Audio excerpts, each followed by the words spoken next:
Исәнмесез, эфирда яңалыклар чыгарылышы. Студияда Руслан Харисов. Алга таба кайбер темалар турында.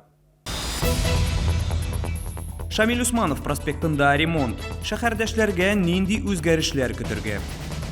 Шәһәрдәшләргә подгузниклар бирмәгәннәр. Социаль иминiyet фонды моның сәбәпләрен ничек аңлата? Бассейннар эшләми. Шәһәрдәшләр кайчан йөзү мөмкинлегенә ия булачак?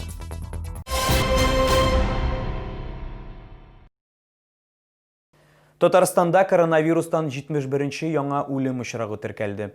1953 елда туган ир-ат Казан йогышлы авырулар хастаханәсендә вафат. Татарстанда яшәүче тагын 23 кешедә COVID-19 диагнозы расланды.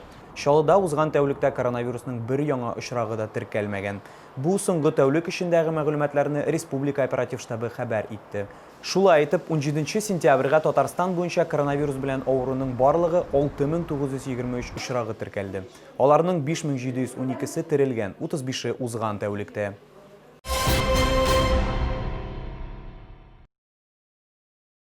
Рафис Бурханов Татарстан мәгариф һәм фән министры вазифасыннан китте. Бу мәгълүматны министрлыкта расладылар.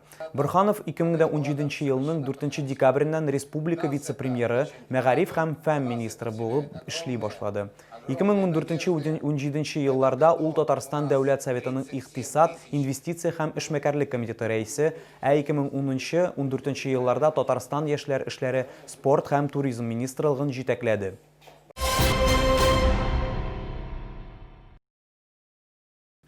Балалар туклануы буенча сораулар туса, укучыларның ата-аналары Роспотребнадзор белгечләренә мөрәҗәгать итә ала. Чаллы мәктәпләрендә туклануны чикләү буенча кайнар линия эшли башлады. Шәһәрдәшләр барлык сораулар буенча экраннарда күрсәтелгән телефон номерлары буенча шалтырата ала. Кайнар линия 2020 елның 5 октябренә кадәр эшли.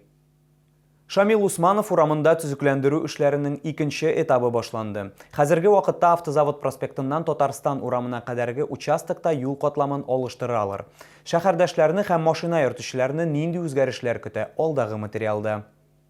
Шамил Усманов урамында ремонт эшләре бара, бирдә капиталь ремонт беренче тапкыр үткәрелә. Хәзерге вакытта күп кенә участокларда өстәмә парковка урыннары һәм ут баганалары барлыкка килде. На сегодняшний день проводятся работы по очистке основания, подгрунтовке. С 17 сентября начнется укладка верхнего слоя покрытия. Ориентировочно до 25 сентября будут созданы временные неудобства. Все делается для улучшения качества жизни жителей и передвижения. Төзекләндерү эшләренә барлыгы 200 миллион сум акча бүлеп бирелгән. Җәяүлеләр һәм машина йөртүчеләр сүзләренә караганда, әлеге ремонтны алар күптән көтеп алган. Намного лучше, давно не делали ремонт. Очень хорошая дорога. Невозможно было проехать вообще.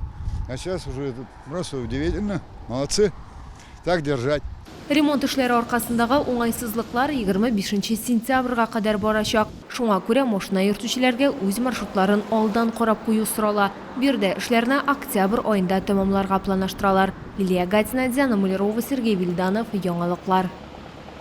Чаллы ТВның кайнар элемтәсенә ярдәм сорап шәһәрдәшебез мөрәҗәгать итте. Хатын-кызның улы инвалид булу сәбәпле аңа даими рәвештә гигиена товарлары кирәк. Әмма социаль иминiyet фонды соңгы арада ярдәм итүдән туктаган. Тулырак алдагы сюжетта.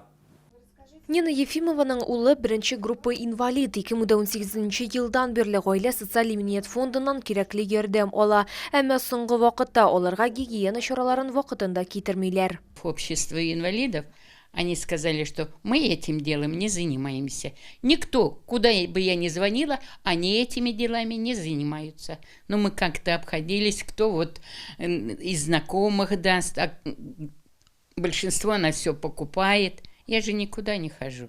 Хәлгә ошаклы кертер өчен без социаль иминiyet фондына мөрәҗәгать иттек. Онда безгә Нина Никитинаның улы 3 марттан 29 августка кадәр шәхси реабилитация программасы нигезендә кирәкле яраклар белән тәэмин ителде дип аңлаттылар.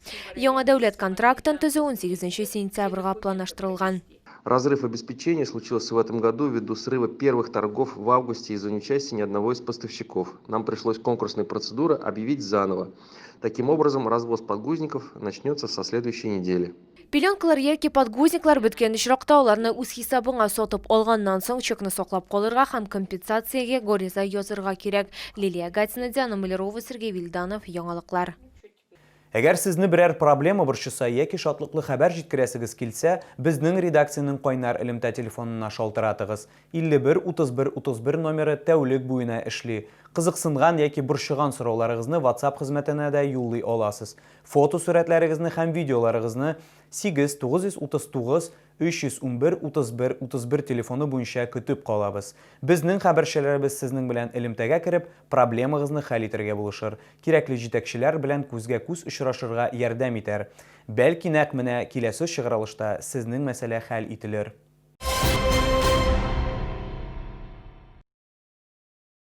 Җәй башында тантаналы рәвештә ачылган юбилейный бассейнына һаман кереп булмый. Дулкын бассейны да капиталь төзекләндерүгә ябык. Шәһәрдәшләр ябык бассейннарга зарлана. Тулырак алдагы сюжетта. Дулкын бассейны Витязь спорт мәктәбенә керә, бирдә ремонт эшләре март айыннан бара. Бинада түбә ремонты, запас чыгу юлларын төзекләндерү тулысынча төгәлләнгән, вентиляция яңартылган, әмма эшләрнең икенче өлеше туктатылып калган. Бу спорт мәктәбенең акча көтүе белән бәйле. Ремонтны уку елы башына тәмамлау планлаштырылган иде, әмма хәзер эшләрнең кайчан бетәсе билгесез. Сейчас плотно работаем и с администрацией города, и с управлением физкультуры, и с Министерством спорта. Сейчас ищем источники финансирования. Проекты, сметная документация вся есть. Осталось вот за малым только следующий, скажем так, транш денег. На данный момент в районе 260 миллионов.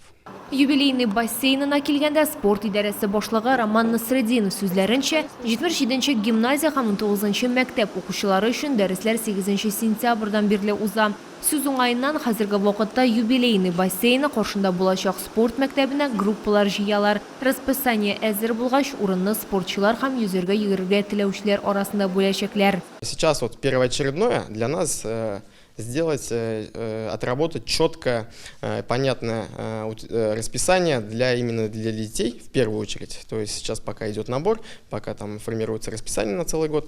То есть вот это вот самое первоочередное. После того, как мы эти все работы закончим, мы уже посмотрим и запустим свободное плавание для всех желающих. Юбилейный бассейны спорт тормыш нормасы проекты кысаларында түзелгән иң зур спорт объекты булып санала. Бинаны 1 октябрьдә ачачаклар. Бирдә йөзү белән 600-дән артык кеше шөгыльләнә алачак. Легатина, Константин Величко, Ленар Султанов, Яңалыклар. Бу сезгә җиткерәсе соңгы мәгълүматыбыз иде. Мин Руслан Харисов сезнең белән сау булашам. Кичләрегез матур үтсен.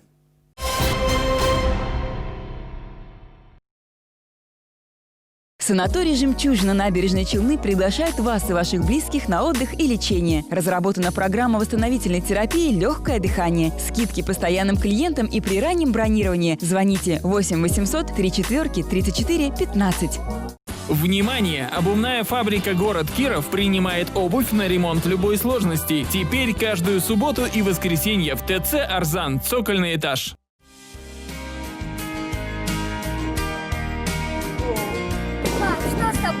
Заботиться о самых близких теперь легче. С компьютерной томографией в Татклиник. Запись по телефону 78 03 03.